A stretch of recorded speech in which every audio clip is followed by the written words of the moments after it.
Hey, folks, thanks for joining me for this episode of the Embellish Podcast, a podcast focused on product stories, product storytellers, interesting brand ambassadors, and any other tangent that we happen to come up with. Whether you're a bourbon fan, a geek, a casual observer, or someone just floating through the channel, I hope you find what we have to say interesting. If you got here by chance, please take a moment to hit the subscribe button. Hopefully, I can be found on any podcasting platform that exists. And if you can't find me on a platform, send me an email at embellishpod@gmail.com. I'll try to get that taken care of. I also generally live stream the recording of these episodes on YouTube on Wednesday nights around 9:30 p.m. Central Standard Time. You can find all of my links on Instagram at EmbellishPod or Twitter with the same handle. I have a website. It is www.embellishpod.com. It's also a place to pick up these links, episode details, and more. Today, we're going to have a really unique conversation. I have Jason Petty, a.k.a. Propaganda, a.k.a. Prop Hip Hop. He's a musician. He's an author. He's a podcast host. He's a number of different things. And we're going to have a conversation, going to talk about different things and see what kind of comes up along the way. So hope you enjoy this episode. All right. So this afternoon, I am joined by Propaganda or Prop Hip Hop or Jason Petty. Thank you for joining this. We were talking before I hit the record button, and guests like you are like the moonshot guests that I started with the idea of doing this particular podcast. I want to talk to storytellers because stories are interesting and data's not. But we'll start with like, who are you? Are you Prop? Are you Jason? Are you a hybrid? Like, who are you? Man. I mean, all of the above, right? I mean, who is anyone? Right. But yeah, I mean, who am I on, Tuesday night, 7:30, trying to get my 6-year-old into the bath. I'm a madman, you know what I'm saying? Mm-hmm. So yeah, I mean, like, it's all of the above, you know what I'm saying? Like, obviously Prop is an outpouring of it's an outpouring of who I am as a person, you know what I'm saying? And the creative outlet, you know what I'm saying? And then there's parts that I feel like of me that's not for public consumption, you know what I'm saying? Mm-hmm. It's still me, but like, it's just, y'all just don't ever see it. You know what I mean? Right. Yeah. You only let the world, I mean, anybody only knows what you let them know about you, right? Totally. Like, it doesn't matter if it's your wife or if it's your best friend, they only know what you let them know. Absolutely. But it's good to have those lines between, like what's your personal life and what's not. Like this podcast, nobody in my family knows I do it besides my wife and kids, right? Because this is a thing that's for me and for what I'm doing. And so totally. At a much lower level, like there's private me and there's podcast Lee. It's not like where you're at, but you've been in so I found you through music, right? I found you 6 or 7, maybe 8 years ago, I can't remember, and have just sort of followed you musically speaking. And then you got into coffee, and like I ended up with a bunch of coffee gadgets because I've got Prop telling me about all of these things like AeroPresses and French presses and espresso and whatnot. And my brother's huge into coffee. No, I radicalized you. Yeah, it's the gadgets, man. You gotta have as many gadgets as you can. And then there's cigars and there's other things that you're into, but right now you're hitting your stride on coffee. And I just got some of the cold brew in a can, and I'll say, I've had every major brand of cold brew that exists in the can, because like if I'm on the road, I don't really like drinking soda or anything like that. I want something with some caffeine. But most coffee in a can is just hot garbage. Yeah. And this ain't that. So what's going on with the brand here? Tell me about your coffee. So yeah, Terraform Cold Brew. I don't know if anybody's going to see this pod, but there it is right there. Bang, bang, bang, bang, bang. It's a sort of it came out of the collaboration I've done with Onyx Coffee for a while.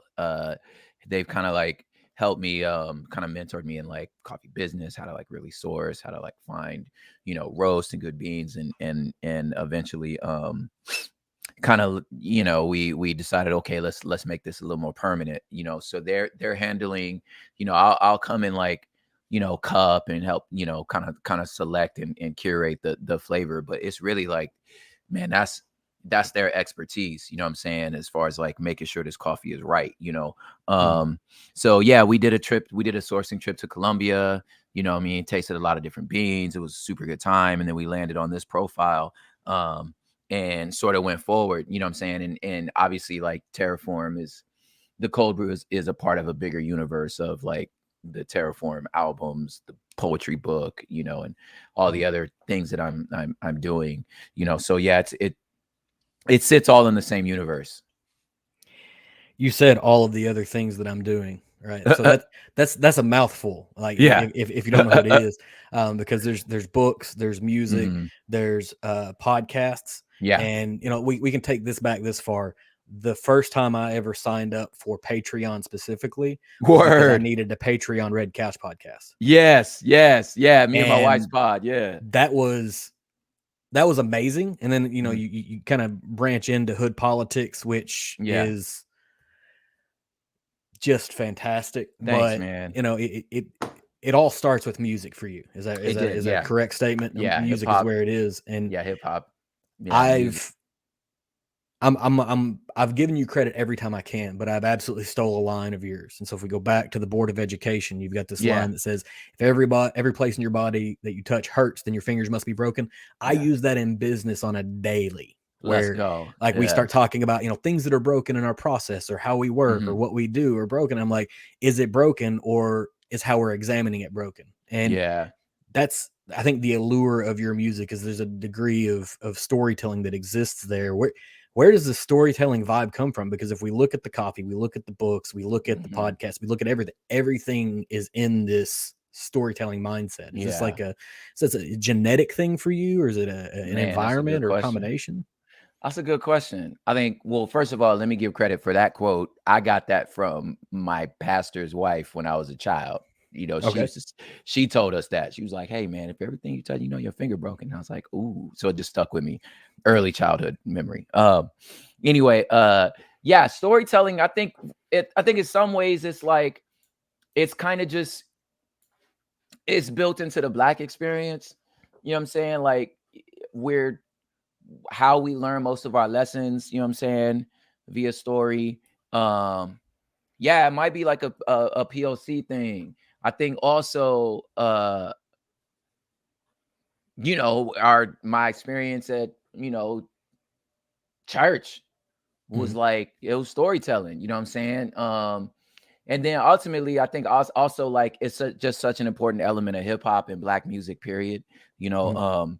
that the you know I definitely don't like to, like you said earlier, like you know data kind of sucks. You know what I'm saying? Like I'm not the type to kind of download um a bunch of facts for you because I know I'm not gonna remember them. You know what I mean? And my hope is always to be like what the story will do so much more than me telling you what to do. So I always like to say, like, my music, my poetry is always it's descriptive, it's not prescriptive. You know what I'm saying? Like describing an experience, you know, feel Mhm. me? And like you can there's so much more nectar you can get out of that than just me telling you, hey, you should do this, you know. Yeah, and Yeah. that in your book, Terraform, which I just got yesterday, so I haven't got very deep into it. Hmm. Sorry about that. Should have All read it good. a little bit earlier. But Don't trip. you've got a bit in there that you're talking to a local Native American about, where is the Yeah. imagery, on a cave or whatever, and he's Yeah. like, there's some over here in a cave, but like the story is in us, and that's like where Yeah. the real truth is. That's where the facts are, Yeah. and it kind of flips this mindset that we have maybe in Western culture, of Yeah. the written Yeah. word is more powerful. Yeah. It blew my mind. He was like, yeah, you know, that's our written history, but you know, that's not as reliable as our oral history. And I was like, Mhm. wait a minute. I was taught the opposite, you know. But then as I thought about it as he's talking, I was like, you know, that's absolutely really where I live. Like that's actually how most of us live. You more willing to listen to somebody tell you what happened than read a book, you know what I'm saying? Right, and part of it for me is even you have arguments with people because of the way that they read something and they imply context that isn't there. Yeah. But it's hard to imply context whenever you hear it from somebody's mouth. Like when they say the Yeah. actual things, like you Yeah. get the environment they're in, the message they're trying to deliver, you get the entire atmosphere. And unless you're an incredibly talented author or storyteller, which you are, but a Thank lot of you. people aren't good storytellers, so they don't, when they write it down, they don't fill everything out, so you don't Yeah. get the context. Yeah, I definitely like want to like I mean, this was some of my like it's crazy like my freestyle rap like hip hop like training. One of the older like MCs that, you know, I used to see every night we'd go to the open mics, he would say like, yo, when you rapping, like you have to think of all five senses, like Mhm. what, what I mean, and put that in your imagery. So like as you creating, and I was like, dang. And that was just him on the street corner saying like, that's how you should rap. So I brought that into my writing too. It's like it's always some sort of like, I want you to be where I'm at, when I'm telling the story. So like, yeah, like you said, it's like I could tell you the details of what happened, but most of the time when somebody telling the story, they telling you how what happened made them feel. You Mhm. know what I mean? And that's what's gonna stick. You feel me? And that's what you're gonna remember. So for me, it's like that's what's more important. I'm like, I want you to feel what the character's feeling or what I'm feeling, or you know what I'm saying? Like I'm trying to Yep. invoke something else than download information. You know what I mean? And I mean, that's exactly what your music does. There's a couple types of hip hop that exist out there, and there's the hip hop that you just sort of listen to and it passes Yeah. through, and it's Mhm. enjoyable. Maybe it's something that you can dance to, maybe it's something that you can just enjoy, but you don't really. But what I find more often is every time I've listened to an album of yours end to end, and I'm still in that like I think you may be just a little bit older than me, but not much. The mindset of somebody crafted a track list intentionally Yeah. to tell their Yes. story. And so if I listen end to end on any album you've ever put out, like I have to like pull over my car and start thinking about things. Like it's not Yeah. something that can sort of pass through. It's a little too meaty. And sometimes it's like I'm just angry. Like I want to be like, man, come on. I just wanted to drive home. Now I got to pull Yeah. over and think about some things that happened. Like the first time I ever heard Precious Puritans, I was like, Yeah. Wait a minute. oh no. Oh Yeah, no. yeah, Like yeah. I'm a kid from Western Kentucky in the middle of nowhere, right? Like, Yeah, yeah. oh no, I've been listening to a lot of things all of my life and now I have to like, which is good. Like I got to question my existence, but Yeah. I was just trying to drive home, prop. Like I was just trying to Man. get home. Man, it's like it's my blessing and curse, you know what I'm saying? Because like sometimes you do just want to I just want to make a bop, like you know Mhm. what I mean? But I can't like I mean it's not that I can't, it's just it's not my wheelhouse. My wheelhouse is to Right. create these like opuses. And I mean, I'm not a musician, not a musical creator. My wife is the person who does the music.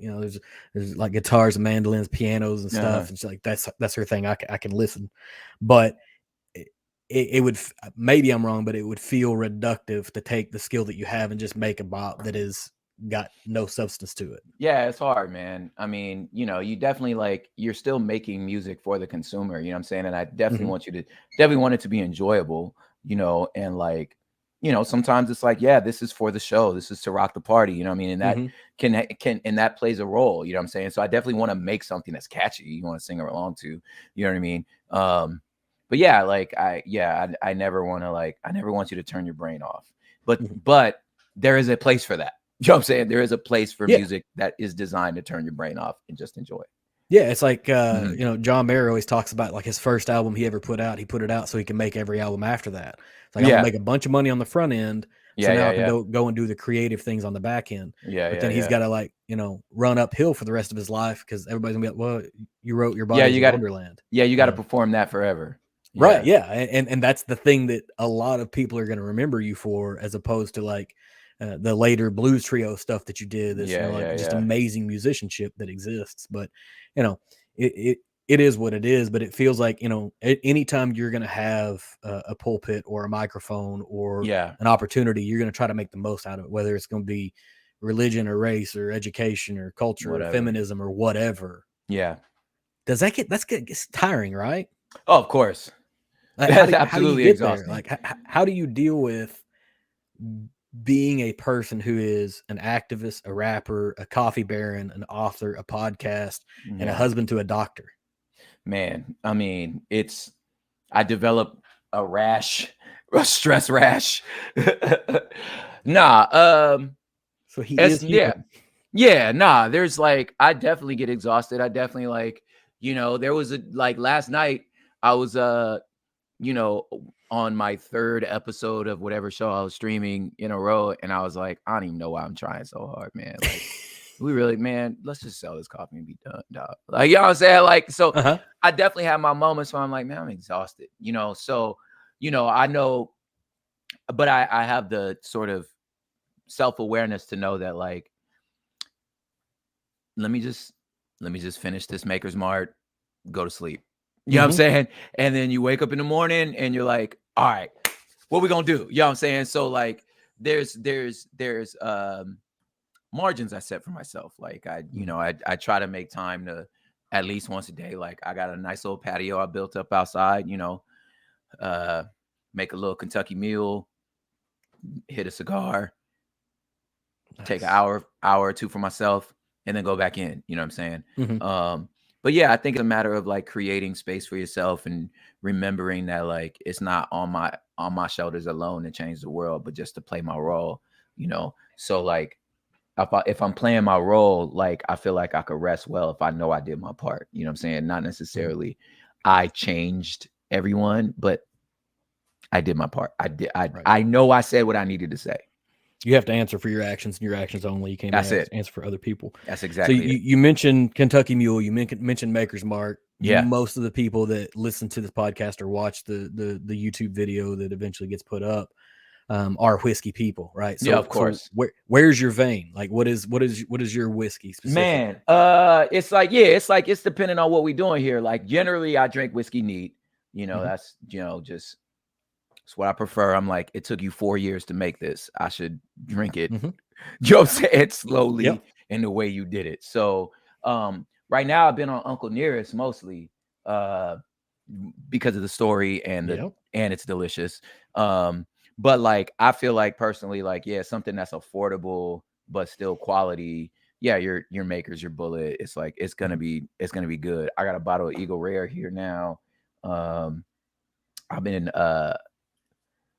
obviously like the high end stuff, like the Whistle Pigs and stuff is always like incredible. But I will say, I don't know if y'all hip to this. Let me see if I can find it. I think I got it. You seen this, dude? Okay, so yeah, so this is Mexican corn whiskey. Yeah. Yeah. So I'm working on an idea for an episode later on this year that's going to be world corn whiskey specifically. Yes. So yeah, I can't speak Spanish at all, so I'm not going to even. I'm gonna have to get with my wife. My wife is it just says okay. Alba Solo. There you go. Yeah, Alma de la Tierra, which is like the soul of the earth. That's what that means. I'm gonna have to get that. That's my wife's vein. She's an ELL teacher here in Western Kentucky and fluent in Spanish, and so she's the go-to. Like I'll get her. Yeah, but listen, I need to pronounce some words. Yeah, it tastes like I've been calling it whiskeyla because it tastes like tequila whiskey. You know what I'm saying? There's a part of tequila which I enjoy, but I've always felt like there's something I needed else. You know what I mean? That's why I like mezcals a little more because it got that little other thing. Now my wife, first gen Mexican, so she don't drink no more, but when she did, it was like tequila's water. You know, they could just do it. But this I was like, okay, it's got like that tequila specialness, but it's definitely a whiskey. I love it, dog. So this bottle empty. If like, that's the sign right there. Yeah, I don't have too many empty bottles, or bottles get emptied that quick. But yeah, so there's a handful of folks that are taking bourbon and aging it in tequila barrels as well. Yeah. So you can sneak up on those from time to time where you're able to get it. One of my local stores is actually sending one of their whiskey barrels to a tequila distillery. They're going to put some tequila in it and see what comes out the other end. And so there's going to be tequila in a bourbon barrel. Yeah. I don't know what's going to happen, but don't know. Who knows? We're off the rails here, guys. Nah, this is perfect. So you mentioned Uncle Nearest, and Fawn Weaver is also one of my other like moonshot guests. I'm gonna try to get her on eventually. Woo! I think in the whiskey business, there's not a better product storyteller that exists. Oh my God.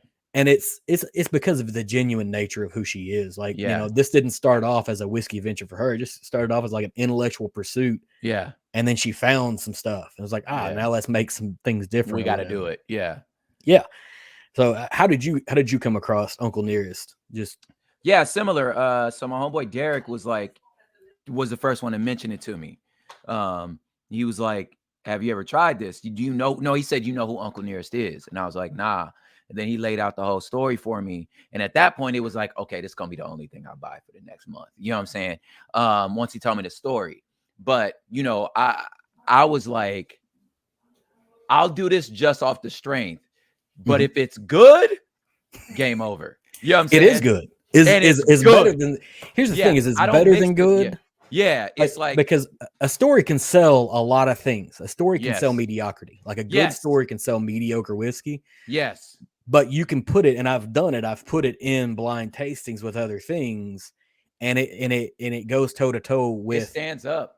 Yeah, it's there, and so they. It stands up, man. Yeah, cause like I said, like I generally drink whiskey neat. So if I'm gonna Mhm. drink it neat, it's gotta be like a good, like the stuff will mix, you know what I'm saying? That's different. You know what I'm saying? You're gonna hide it in the Yep. ginger ale and stuff like that. Like I don't need to, I'm not precious about that. Like, you know what I'm Mhm. saying? Like I'm gonna get something nice, you know what I'm saying? But it like it's usually like I said, it's like bullet, where it's like, I can drink this neat, you know what I'm saying? Cause it's Yep. good, but Yep.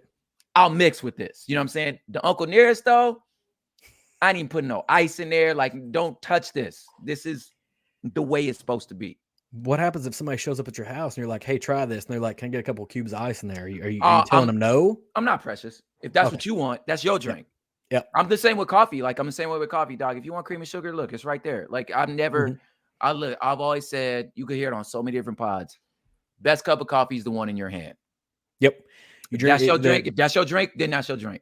the best way to drink whiskey is the way you'd like to drink it. Yes. That's the answer. But Yes. and I'm with you. Like for me, coffee normally is either black or black with a little bit of agave. Like Yeah. that's the thing. That's it. But if somebody comes, my wife, she's like, "Hey, let's put a bunch of ice in this and a whole bunch of milk and frothy and caramel." And I'm like, Sure. sure, That's it's your drink. Like yeah. what am I police you over your drink for? You know what I'm saying? Why am I gonna get bent out of shape about how you want to drink something? But Yeah, it's people your do that drink. too, and that's anytime somebody comes over, I'm like, hey, anything you want to drink, I have a collection. You drink whatever you want to drink. Yeah, And it's if your they, well, drink. how am I supposed to be like? How do you normally? Like, I'm not trying Yeah, to yeah, have you come yeah. over like you're used to drinking, Makers and Coke, and I'm like, hey, here's this 140 proof whiskey. I And you're know. gonna drink it neat. Yeah. I That's do, the good way to punch however, somebody. yeah, I know, right? I do, however, sometimes insist on people at least trying it. Yep. You know what I'm saying? Just try it. Yeah. Take a sip. Here's all the little fixings you want. I got it right here. I just want you to Mhm. try it, you know? Give it a And shot. So most that way you know what it's actually doing. So you want to make yeah, a cocktail, you know what it's doing to the cocktail, right? totally. It's not Yeah. just whiskey in No, no, no, an no. old I want you to fashioned. try it. Yeah. It's a unique profile. Yeah. Yeah. So like whether it's the whiskeys or mezcals or a coffee, I'm like, hey, dude, here's the cream sugar, but I just want you to try it, Black. Just try it. Mhm. If you're like, "Bleh," I'm like, okay, cool. Here you go. If you're like, wow, it's actually sweeter than I thought. Oh, great. You know what I mean? Well, you can still put your cream and sugar in there. I don't care. You know what I mean? The- And the intersection of snobbery, right, Yeah, and bro. drinking is like coffee, cigars, Thoughts. wine, whiskey. All of those people are the Yeah. same, just on different Dog. things. It's the bell curve. I always talk about the bell curve of snobbery. I don't know if y'all know. Yep. You talked about it already. Yeah. No, I It's haven't like, talked about it, but I've talked about the bell curve on a lot of other things. I know what yeah, you're it's after. like once you get into it, you're like, it's like a new Christian. You know what I mean? Like Mhm. you're at the park, evangelizing every Sunday. It's like, dog, we can't talk about nothing. You know what I mean? And then you get to this, and then it's like, and then I call and then the top of the bell curve, I like to call your Calvinist phrase. You know what I'm saying? Where you're just like, you're just a complete reformed, like just theology nerd. Nope. Everyone's a heretic. Nobody Mhm. knows the scriptures. You know what I'm saying? And then you come down the other end and you're just like, you're Presbyterian.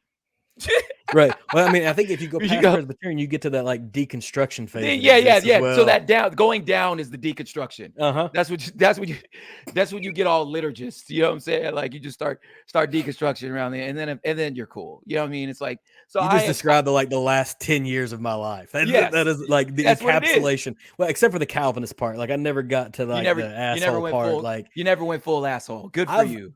there are things that I am confident in my intellectual ability to be at the top, not the top Yeah, top, but like in the top third of the yeah, group. This ain't it. Like yeah, the man. the the church is not it. And I'm Nah, not gonna bro. ever try to stake something so certain on somebody Come else's on, belief. Like fam. that ain't Come it. on, fam. Yes. And it was like, I mean, the greatest guard for me was just, well, I'm black. So it's like, I'm like, there's always this like asterisk in Calvinism of like, ah,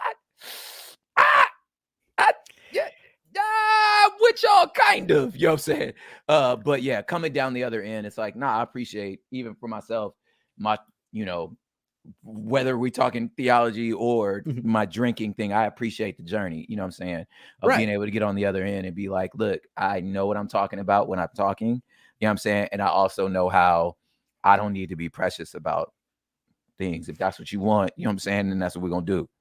Right. It's, you know, the paralleling things for sure. It's like it's hard to be precious about your belief system whenever you rely on a book that was written hundreds of years after the original oration of the story. Yeah. So it's passed through hands, but then it's been handwritten Mm, another yeah. 400 years, Yeah. Yeah. and And not somebody only made a that, mistake. yeah.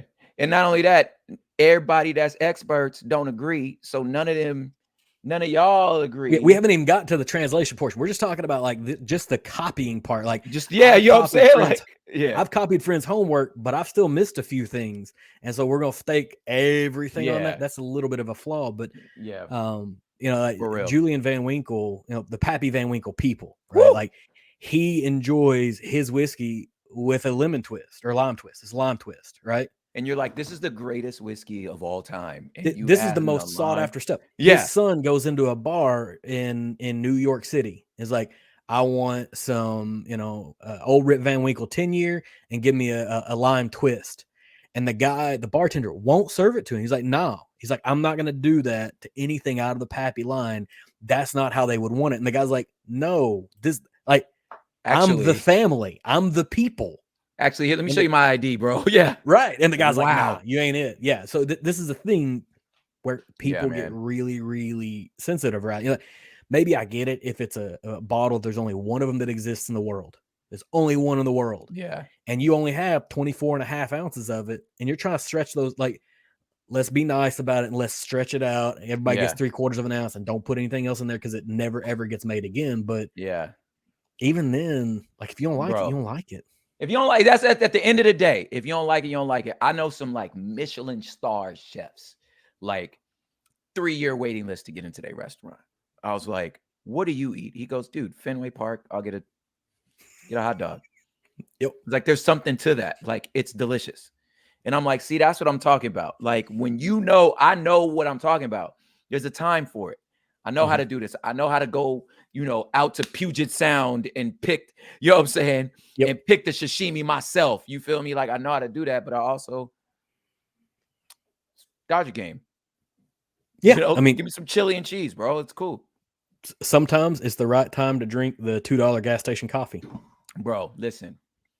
If a Keurig is all that's available, and I'll never make that, it'll never be the case. I'll always Right. have something with me. But if I don't, and a Keurig's all I got, all right. My grandma or my mother-in-law, she'll make a instant coffee. She'll boil cinnamon sticks in the water and make instant, and it's delicious.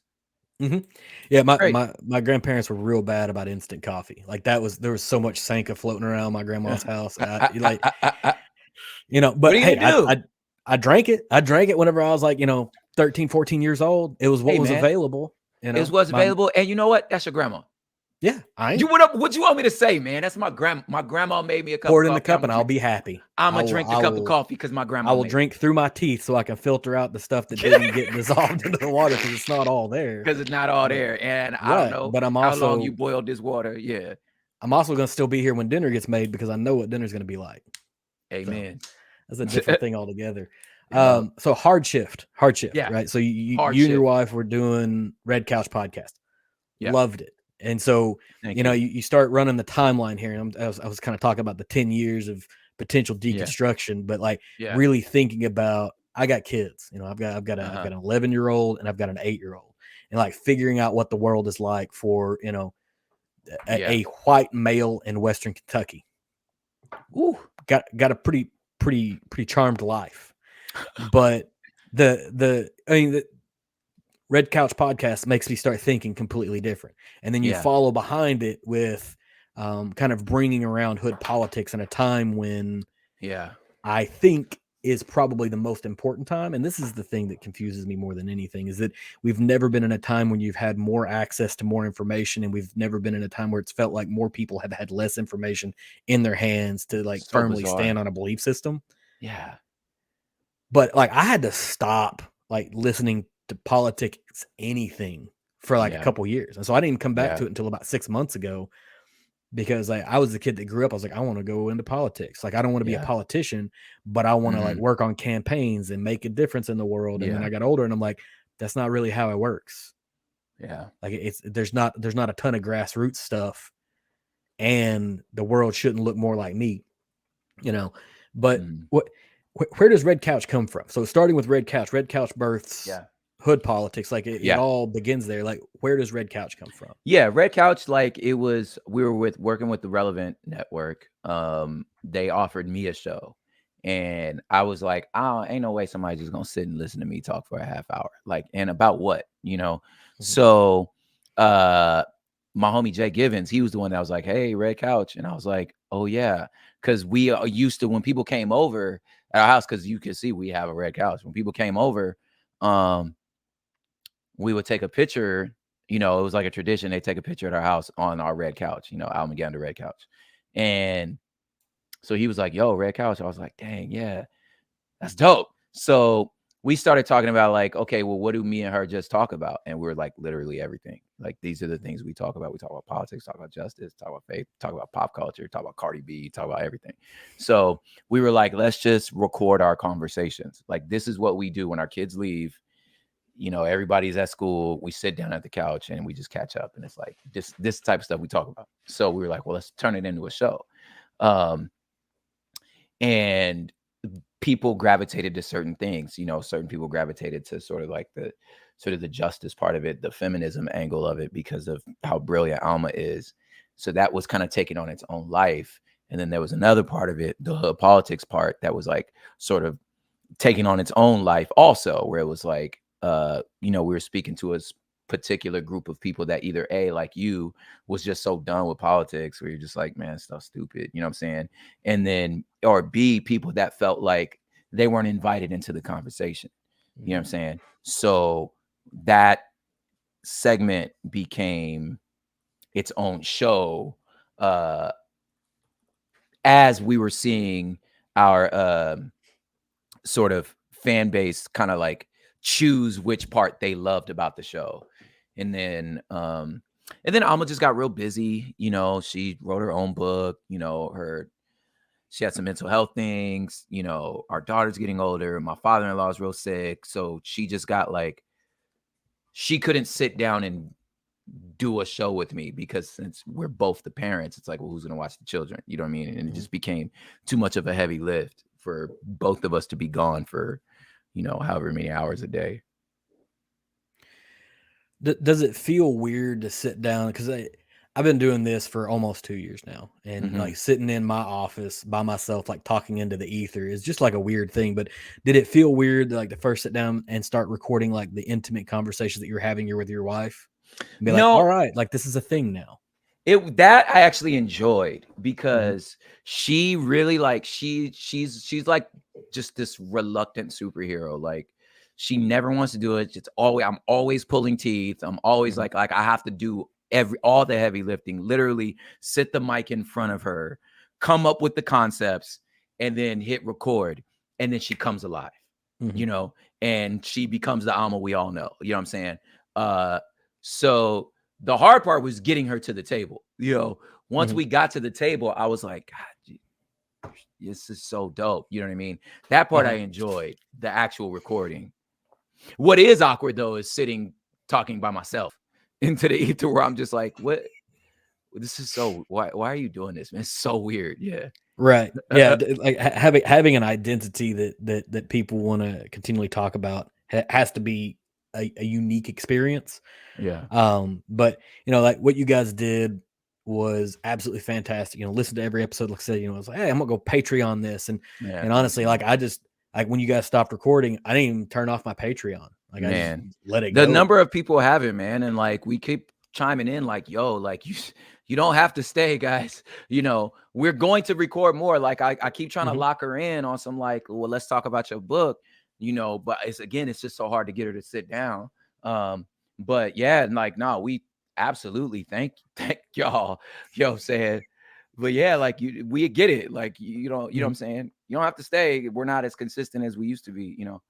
No, but I mean, you're still supporting a message, Yeah. and an idea at that point, and that's the entire reason why that exists, Yeah, man. But so hood politics has kind of grown out of that, Yeah. and I've really enjoyed kind of getting back into a political mindset. I was Yeah. sitting at a whiskey event, I don't know, 6 months ago, and Mhm. don't know what you know about the politics of the state of Kentucky, but we had a former governor named Matt Bevin.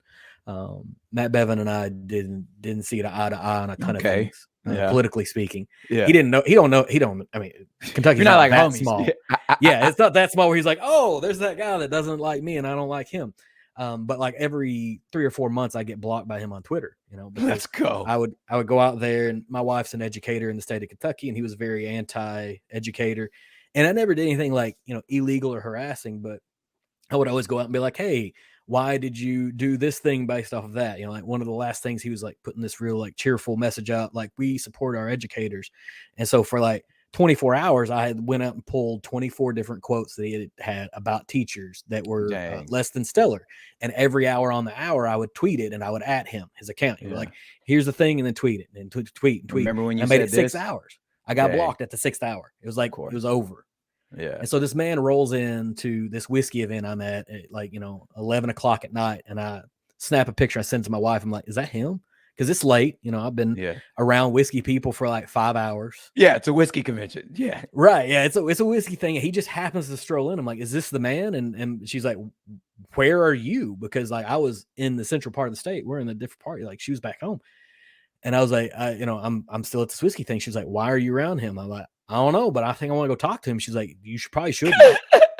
You probably shouldn't. And so I did the right thing, and I went back to my hotel room. I was Smart like, I'm man. gonna go back to the room and Smart man. chill out or whatever. But I was like, it kind of reinvigorated this idea of like wanting to reinvest in politics. Things are changing, Yeah. society's changing a little bit. We're polarized. There's Yeah. all of the things, but Yeah. hood politics is doing exactly what you said. You said that there were the people that don't feel like they were invited to the conversation. Mm-hmm. And because of where I was born and how I was born, I've never felt uninvited to the conversation, Yeah. and never fathomed the idea that other people didn't feel Yeah. invited to the conversation, right? Just, Yeah. ethnocentricity, Yeah. whatever. Yeah. Like, this is what happens. But as I listen to the first round of hood politics, as I listen to your music or read anything you write, Mm-hmm. you start putting those things into perspective. Like, what is the most maybe impactful portion of hood politics for you so far that you've seen like positive thing? Man, I think it's I mean, I've had one person tell me they're gonna run for local office, Mm-hmm. which was like, wow, you know what I mean? Because of the show. I think it's the I feel like people have permission now. Like I'm giving people permission to have takes on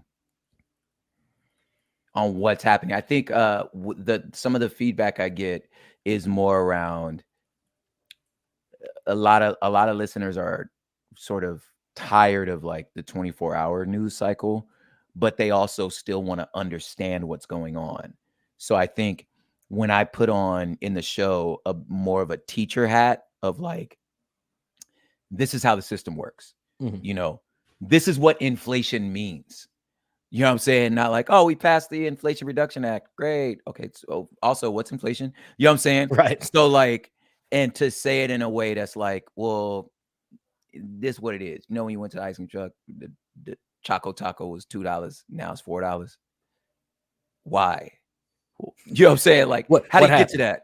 Yeah, how Right. do you get to that? Did the ice cream cost more? It's literally the next day, you know. So just little stuff like that. You know what I'm saying? Like, so I found that like of the most impactful things is people feeling like now they can speak with a little more confidence, even though they don't know the lingo or, you know what I'm saying? Like, okay, yeah, I don't have a degree in politics. You know, I don't understand, you know, economics, but I do Mhm. understand, you know, I should spend less than I make. You know what I'm saying? Like, Right. that's simple. And so should the nation. You should spend less than you make. You know what I mean? Uh, yeah, so just little stuff, But I think that, like, ultimately it's the I have found the biggest impact is people feel welcome to the discussion now, you know, um, and that they actually have something to stand on. And a lot of times, like, confirming sort of what they was didn't feel very confident enough to say, to where it's like, Mhm. I feel like it's really more like this, but, like, man, what do I know? You know what I'm saying? It's like, well, no, you do know that knowledge counts. Mhm. Here's some Lincoln logs to link it all together. You know what I'm saying? But you're not wrong. Your antennas aren't wrong. You know what I'm saying? Yeah, and I think one of the things that I find kind of comforting about it is that you've taken a step towards almost replacing the news cycle, right? Because we're Yeah. all in a place where the 24-hour news cycle sucks, but sometimes it's not even news, right? It's just it's No. a bunch of hot takes, Yeah. and you have one segment of the population who is incredibly comfortable with spitting out their hot takes when they absolutely shouldn't, like Yeah. just shouldn't. Yeah. And then you have the other people that are more reserved and they're like, I don't even feel like I know enough to be a part of the conversation and I don't know Yeah. where to start. And like looking into the face of like, I want to now understand the geopolitical climate of North America from Yeah. understanding nothing. Like that's Yeah. a lot to think about. Yeah. You're approaching it from a place of information and Yeah, there's, like you said, yeah, there's hot takes everywhere, and I try my best. Like, that's one of my biggest things when I'm, like, sitting down to start recording is like, this isn't hot takes. Mhm. This isn't this is analysis. It's not commentary. You know what I'm saying? So, like, let me just There's no editorializing that's I'm not, occurring. And I'm largely that's the trying my case. best Yeah. not to. Yeah, I'm trying not to. And I'm like, this isn't breaking news. Like, this isn't Mhm. news stories. You know what I'm saying? I'm not giving you, this shouldn't be, like, in my mind, I'm like, this shouldn't be the first time you heard this. Like, Right. it should be more like, I heard that, but I don't understand they take or why. You know what I'm saying? I'm Mhm. like, okay, well, this. And sometimes it's like I'm giving analysis on people's takes where it's like, this they take. This is why they saying that.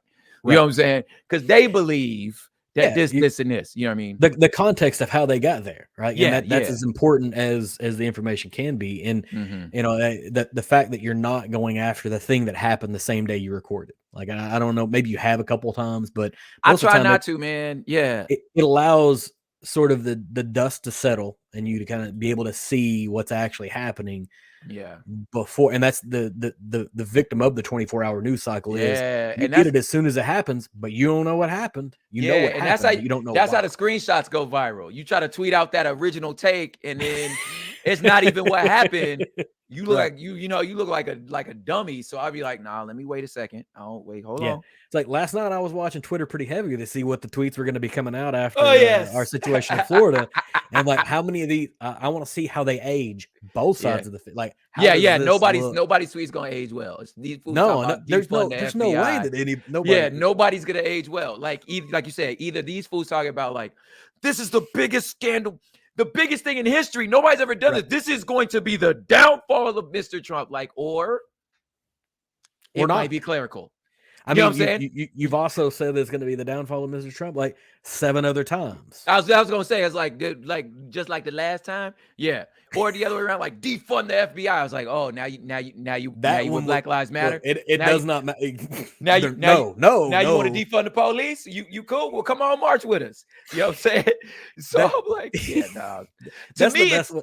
That yeah, is the yeah. That's best the best one. That is one. the best one because as soon as you start like it's there's a guy on TikTok that was doing a video and it was a bunch of like pro Second Amendment folks, Uh like, huh. and so it's like white guy, white guy, white guy, and then there's obviously a character that's dressed up to be a Black Panther, and he Yeah, shows up with his gun as well, and he's like, "That's right, we and they're think like, everybody should have access to any guns," and and they're like, everybody's like, "Wait, hold on." Wait, yeah, Right? Like uh, your normal Second Amendment advocate is like, I yeah. don't know if that's what we really meant We're or like, not. right on, Yes, brother. Yeah, let's like, do this. And yeah, that I saw that and yeah, that's immediately what I thought of like think about exactly. this TikTok guy who's like, no, I don't think you guys actually mean that. You just You mean don't it really for mean white that, people. yeah. Right. Yeah. There is a thing about that too. Like, I mean, we're on a tangent here, but speaking of this, that's objectively funny about this raid. Like, I just there's something that's just funny. And then this little, for y'all listeners, this is a little hint of like hood politics type stuff to me. Cause it's like, okay, first of all,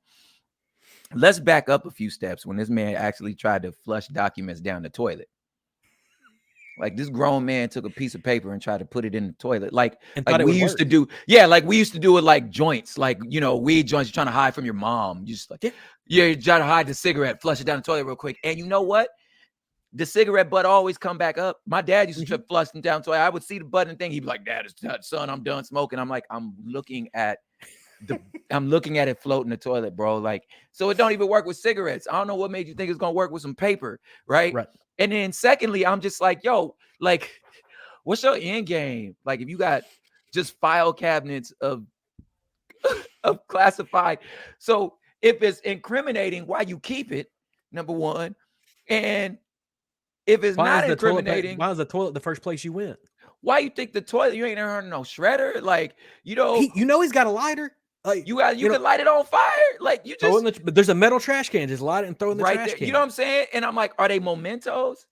Like, are you trying to impress chicks? Like, we all know you was the president. You don't need no memento. So everything's funny to me. And I'm like, and then he mad they cracked the safe. And I'm like, let me get this straight. You saying the feds broke into your house and you think they was gonna see a safe and be like, oh man, we can't go into there. Bro, do you know who the feds are?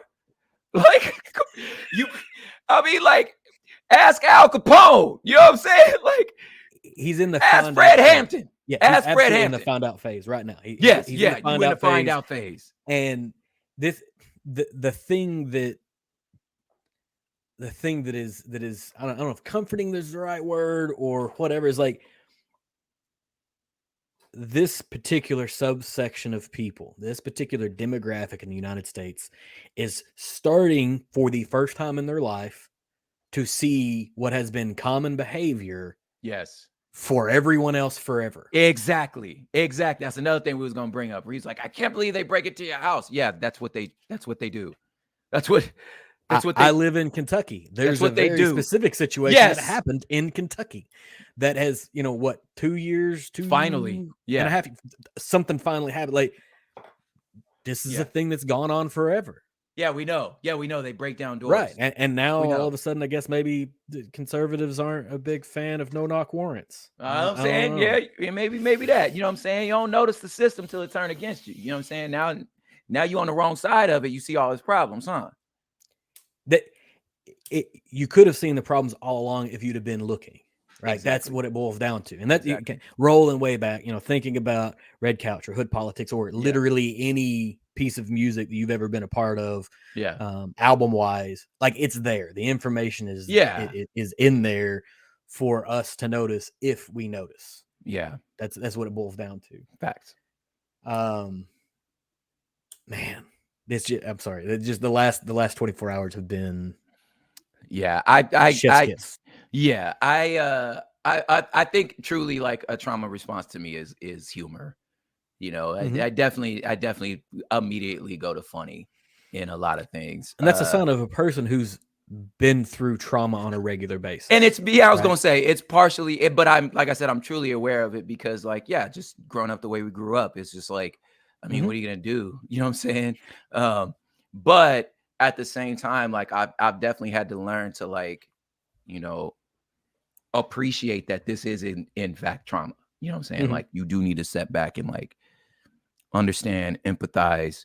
And, for music has always been a part of like, too, like I'm not the type that processes through music, but I synthesize through music. So it's like, I've already done the processing. Like, I feel like I'm healed now. So now I can talk about it. You know what I mean? Which is a lot different than some people. Some people would more like they process through there. But like I say that I say all that to say like I said multiple times just a second ago that like this, I think it's funny. It's like, okay, it's also not funny. Like, you know what I mean? Like I'm fully aware that former president, you know what I'm saying, is Yeah. in the situation that he's in our culture is where it's at. You know, Yeah. Well, I I mean, don't want to it's polarize nobody listening to the show, but like no, I mean, there, polarize away. And like, if people want to yeah, get offended, they get offended. But yeah, that mean, like, your reaction is absolutely like, thinking about ACEs, like hmm the study about hmm kids and childhood trauma and all that. Like, yeah, yeah, yeah, this is yeah, it. And yeah, and people who don't necessarily have the same type of reaction, like a humor reaction, a lot of it's because they haven't experienced a significant quantity of real trauma. And so, like, yeah, now this is the thing, like the pearl yeah, clutching comes from a yeah, life of not experiencing things like that. Um, you have been touring off and on yeah, for forever, right? for a long time. Yeah, Do you ever get like cultural whiplash, like going from where you are in California to rural Alabama and then back I again? um I did in the beginning. Hmm. In the very beginning, it used to be like, man, what? Like, is this, but then my like sociology brain after a while started kicking in. Like I just really like learning, I like experiencing, I like travel, you know what I'm saying? And I like trying to understand where someone else, the goulash, the milieu that made, you know, these Hmm. other people and these other experience, there's and it's so it's like and I hope it never comes off as like condescending in any way, but like it's a genuine curiosity where I'm just Hmm. like who made you like this? You know what I'm saying? Like, and I find it so curious, you know what I mean? Hmm. Um and I but there's definitely times where I'm just like, man, what is happening right now? Like this and first off, like early on, I would be like very nervous, you know what I'm saying? You go into different areas as my like sort of my name kind of got a little bigger as I was like, you know, more like I'm being brought in or this is the headliner. Hmm. Like obviously my sense of like well-being and like safety started like I felt fine because I was like, well, I'm the star of the show. Like Hmm. you guys paid me to be here. So I'm pretty sure I'm cool. You know what I'm saying? Right. Uh but like but even with that, it would be like, you know, maybe the organizers are fans, but the That doesn't mean audience, everybody else is. yes, is fit of, you know what Hmm. I'm saying? So I think some of those have been like the biggest, like as my career, progressed, those have been the biggest like whiplashes to where it was like, why you put me in front of these people? Like, dog, like I can't believe you just did this to me. Cause they're just like, well, I need you to say, we're trying to say, but don't nobody listen to us. So can you say it? And I'm Hmm. like, no, like, you think they're gonna listen to me? You know what I'm saying? They Like, don't know me. Why would they listen to me? yeah, I'm like, they know you. Right. But yeah, they've been very fun. I think once we did like this, we were out near some like um what some we was in Amish land a few times, you know what I'm saying? And like Yep. went to a few like Mennonite or kind of Amish like little breakfast joints. And I was like, okay, this is very different. But I tell you what, when they scrambled them eggs, I was like, I know that egg, you got that egg an hour ago. So I Hmm. was like, this is gonna be some of the freshest food we've ever had in our life. And I was like, I got gluten issues, but I'll eat your bread because I know Yeah. that like you just made this. Yeah. That was in college. I worked a number of food service jobs, but there was a local restaurant that was Mennonite owned and ran. Yeah, The best job I ever had because they would bro. feed us at the end of every shift, and it was Yeah, like the food that they made. yeah, So not only did I got paid, but I like ate well. Like I was yeah. broke, but I was You eating you like a was eating king. good. Yeah, Yeah, like and it's friends were showing up like, "Hey, fresh. y'all need some more dish people? I'll wash I dishes tell you just to what, get a meal." talking about organic, you know what I'm saying? Oh, Grass. I was like, yo, I remember this little, it was like I did like a little egg, little omelet, and I'm like, yo, I was like, dog, this is you could you could charge $40 in the city for this. You know what I'm saying? Because hmm. I'm like, this is farm to table, as If in you walk out the the back door, you're backyard. gonna see Yes, the vegetables. That's where yes. they are. They're right The there. the tomato from right there. I'm pointing at the tomato Right. vine. Yeah. There's his friends. I'm eating Yes. him. His friends are Yes. sitting out there right now. Exactly. That is it. Yes. Yeah. That Yeah. they know what it's about, and when they get into their dessert game, that's a whole other thing. Oh, I Like, didn't mess with the dessert game. I went for breakfast. Man, I ain't know nothing about the desserts. like they stay up overnight, like making pie shells and breads, Oh and like Lord. it's all the gluten. Like there's no Oh, such thing as gluten free, yeah, but sometimes it might be worth it. Like if you're full on yeah, celiacs, no, don't do it. yeah. Like Don't do that's that. hurting yourself. But if you just got like an intolerance, sometimes the pain's worth it. Yeah, Sometimes you just take the risk yeah. You eat Mennonite veggies. Like you for eat sure. Mennonite pies. Yeah, you just do it. Yeah, you just do. So talking about cultural whiplash, you go from California to anywhere in the South. I don't even have Yeah. to like just anywhere in the South. Um, but then you go from California to Ethiopia, right? So you have this Oof. trip to Ethiopia Yeah. to where you want to be. Like, what's that like? Very, very emotional. Um, Father's a Black Panther, so I've always had this like vision of Africa, and by the time we went to Ethiopia, I'd been on continent many times, but I had never been to like East Africa or like Northeast Africa. That me and my mother have always been mistaken for Ethiopian, Mhm. um, and just like wanting to see it firsthand and just like walking through the city. It's for any like African American, any Black American, when you go to Africa and like you start seeing like people on this other continent that look like your relatives, like in the sense you're like, not like, oh, they look like me. Like, no, that's my Uncle Jeff's twin. You know what I'm saying? And you start realizing like, oh, we do have a history. You know what I'm saying? It's very emotional. You know what I'm saying? Because you're like, this is something we've never. You don't know. You know what I'm saying? And you're like, and it's like, and in certain places are different. Like if I went to South Africa, I'm like, I don't. This is dope, but y'all look like South Africans because Mhm. that's not my history. You know what I'm saying? But when you take somebody like you've been all over there and then you go to Kenya and you're like, what's happening? Y'all look like my family. Like you're like, oh my God, are we Kenya? You know what I'm saying?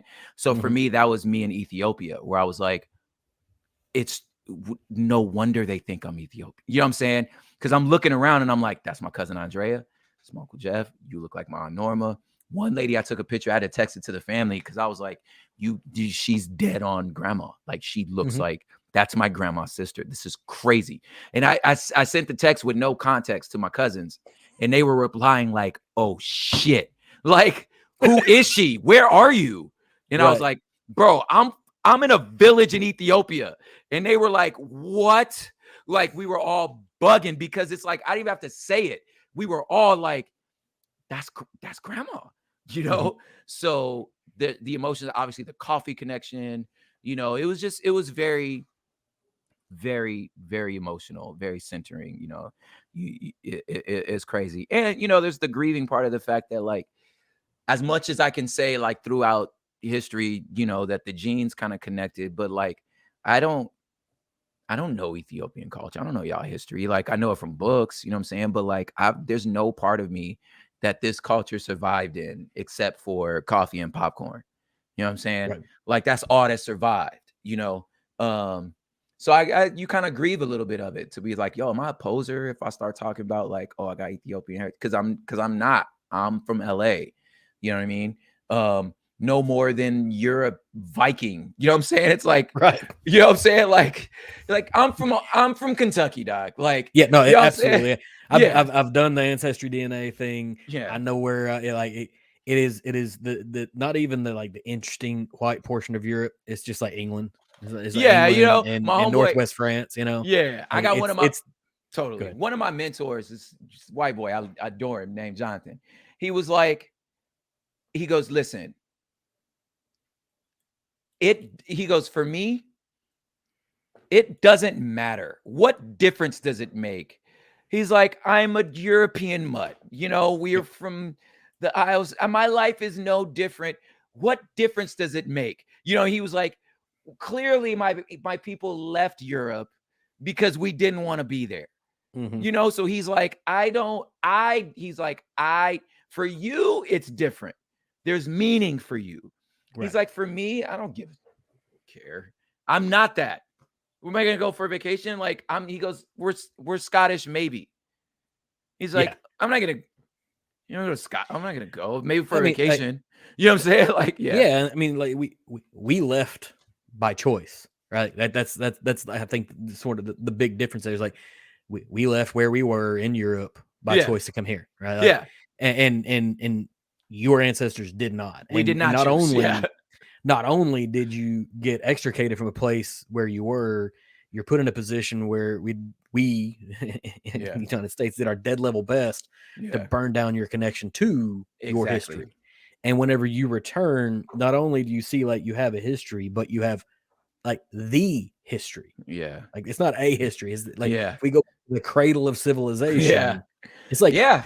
the history. No matter Yeah. how much we want to appropriate like the beginning of the world, Yeah. like we don't get to. Like that's Yeah. not a thing. Yeah. And so that's got to Yeah, be man. like Oh man. wildly impactful. Yeah, your emotions were all over the place. And so you're married to a Latino woman. Yep. So you guys are like just like a power couple in ability, right? At least from the way I see things. Feels Like like it. Yeah. she's a doctor and Mhm. has this like strong base of knowledge, and you've got an incredible voice. Like, do you ever look at her and be like, how did these two people come together? Oh, we do it all the time. We're like, we couldn't have met at any other times in our life, like than Mhm. when we met. Like any moment before that, we probably would have just been repulsive to each other.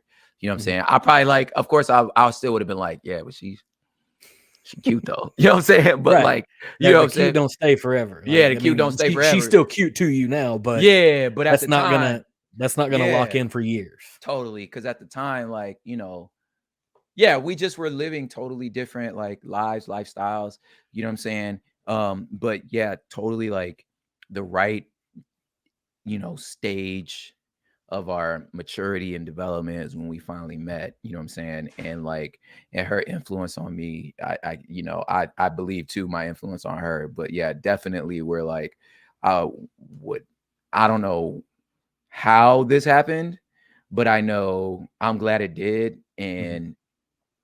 And we've even tried to be like the seeds of like how this could have been possible. Like she said that it just unexplainably she had like this poster in her room of like Tyrese, of Mhm. just this like super dark skin, Mhm. black actor that her sister, her cousins were always like, why you got this black dude on your wall? She was like, I don't Mhm. know, I think he's cute. You know what I mean? Like she just has had that. And I grew up on the Latino side of town. So I was like, this was probably inevitable for me, you know what I mean?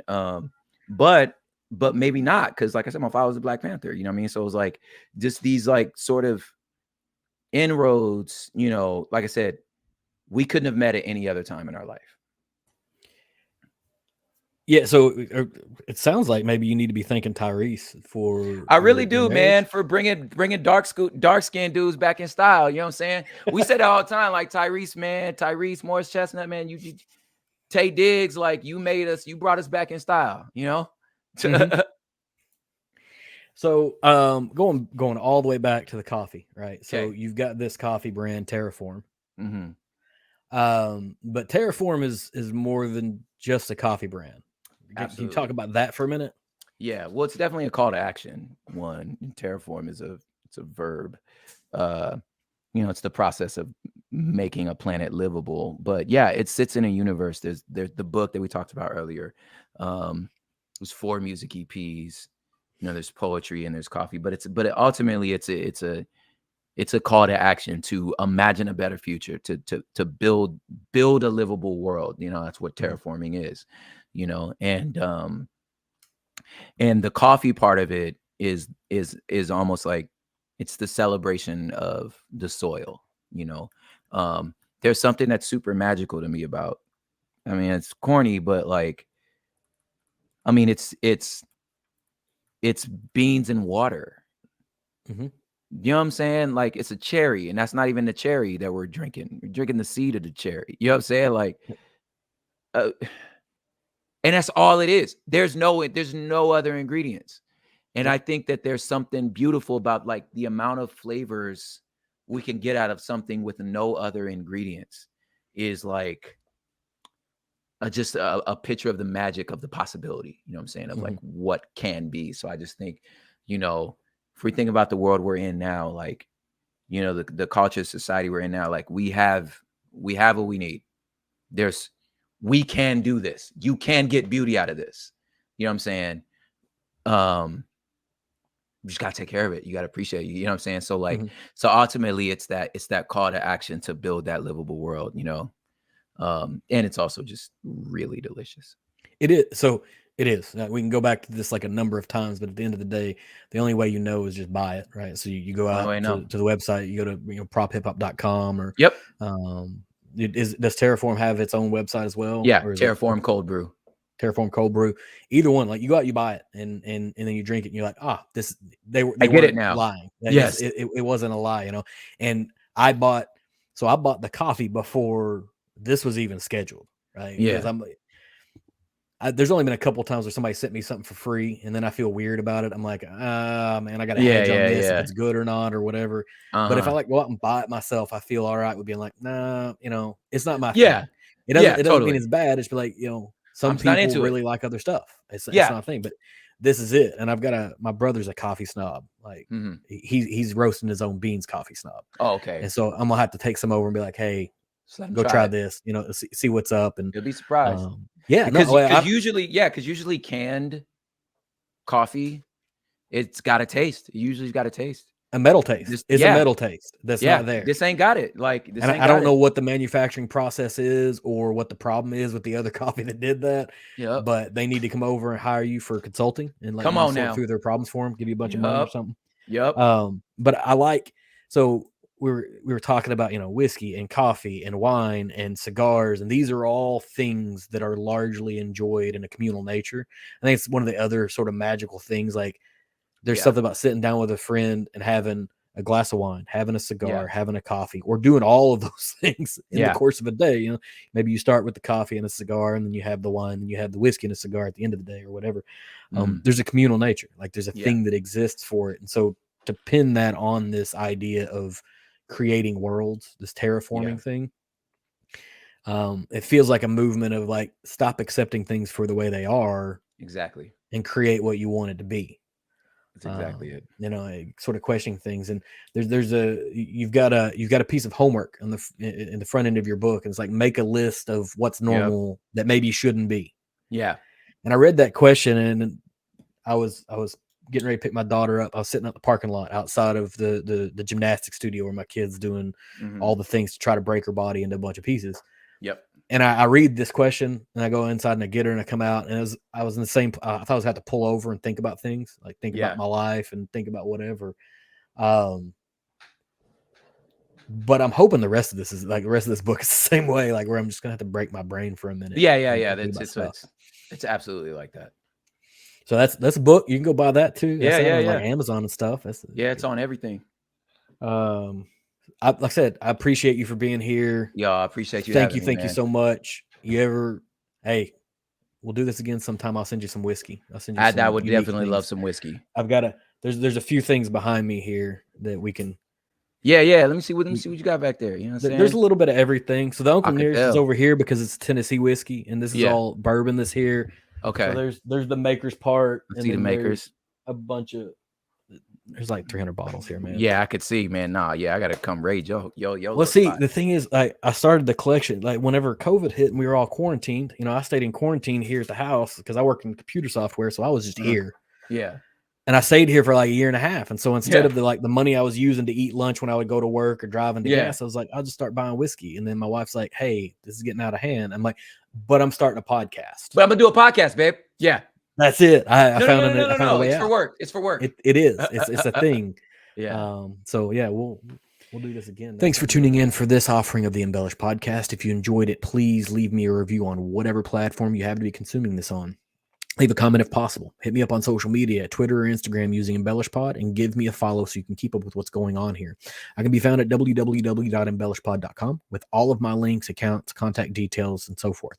I'll be back again next week with another new offering for you. So until then, cheers, and thanks for hanging out.